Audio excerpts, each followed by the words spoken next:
จิตใจช้ำมองน้ำไกลตาจดพื้นหน้าผาโค้งต่ำเคยหวานช้ำไม่อำพรางสุขใจเมื่อยามฟ้างามน่าดูต่างก็รู้รักอยู่ไม่จางเคยคล้าคลอกันไม่นึกจะพลันเหินห่างใหญ่มารักห่างไป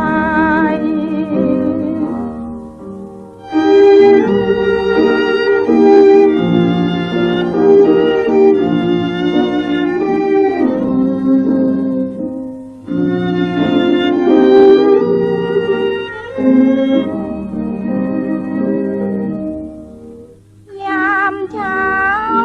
ยามเย็นมองน้ำกระเซ็นซัดฝั่งยามฉันนั่งแอบบังไม้เคยพิษเพลินตายายน้อจะมา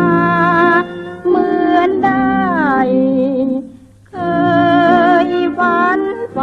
เปลี่ยวใจคอย